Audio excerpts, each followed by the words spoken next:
In the society we live in, it is usually rare to find an individual who can stand up and face any challenge without any fear. One such individual is Stephen Musyoki. Whenever a problem sprouts, Stephen prefers handling it in a manner that has often left many of his associates rather amused. We are environmental champions. But you see, there's been a greater challenge in terms of waste management in the world, whereby people cannot find the appropriate way to dispose or to manage waste.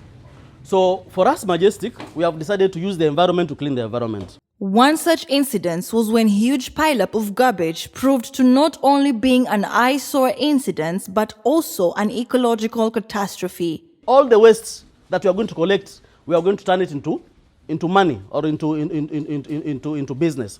The paper waste will also make more dustbins. So for now, we are not selling the dustbins. The dustbins are going to be branded Majestic and distributed for free throughout Jomvu. Instead of whining and fussing, waiting for the local authorities to come and salvage the situation, Musyoki saw an opportunity for job creation for the youths within his community in Mikindani, Jomvu sub-county. We are converting the waste into money. They are not just going to give us the waste, but we are going to buy the waste from them. How? The commercial waste, that is ile ya mahoteli, will be buying a 50 kg bucket at 300 shillings. For biodegradable waste from vibanda, that is soko, the agricultural waste, a 50 kg, ndo ya 50 kg tutakuwa tunanunua na 200, then the domestic waste will be buying at 100. He organized his fellow youths in groups, and together they set off on a journey that would not only bring pride to his community, but also become a money-minting venture. The youth started collecting all sorts of wastes, including recyclable plastics, thus kicking off the birth of both the Majestic Khaki industry and Majestic Waste Management, CBO. Starting off wasn't easy. There were many challenges along the way, to an extent of almost giving up, but we kept on pushing.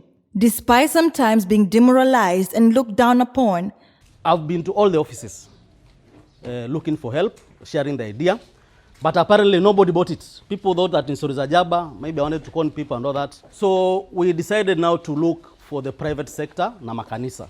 At least one kama unaweza pata help.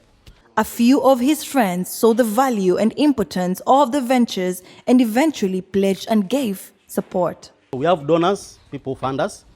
Na kusema kweli, from that gesture alone, gave us the motivation to be able now to go on. Kujua kwamba now, unajua once you tell somebody an idea, na unaona ameibuy, it means that your idea is legit.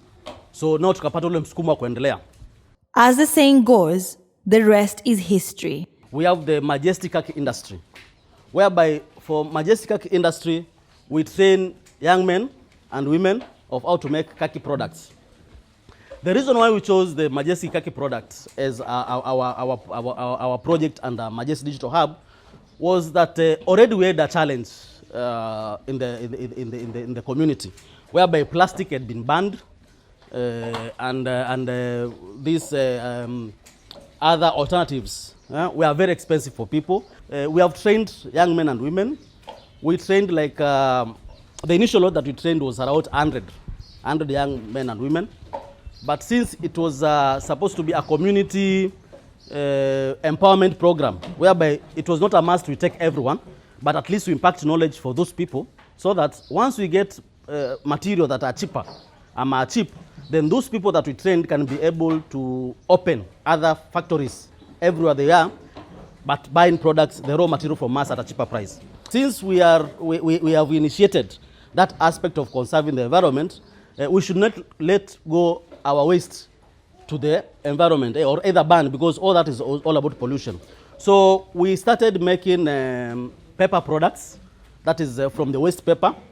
We have the dustbin, we make them from the paper, as you can see on my back. We have the wire mesh framework and all that.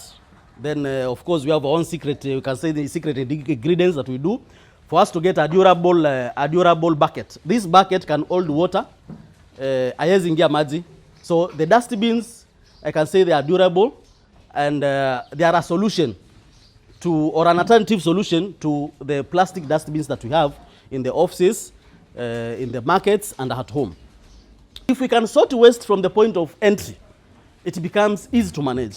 So, kwa manyumba, kwa mahoteli, we'll have the 3 sets of the dustbin, whereby now the user will be able to separate the waste.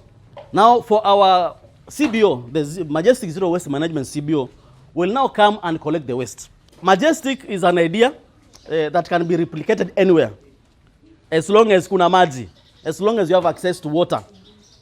Si lazima ikuwe maji ya bahari. Even a desert area, whereby unaweza chimba kisima, unaweza chimba borehole.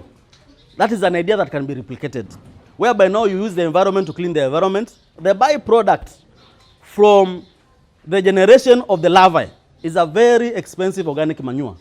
So you see, kama inchi tumekuwa tukikalia pesa, lakini hatujaona. If this BSFL project can be replicated everywhere, mahali kuna takataka, then tunatengeza hizo takataka zitakuwa organic manure. We can be able even to export. Tumekalia pesa kwa matakataka, lakini wakati umefika for us vijana kuamka na kuona Majestic idea is the way to go. Stephen can only afford a smile and pride himself and his team of the kind of transformation he has brought to the community.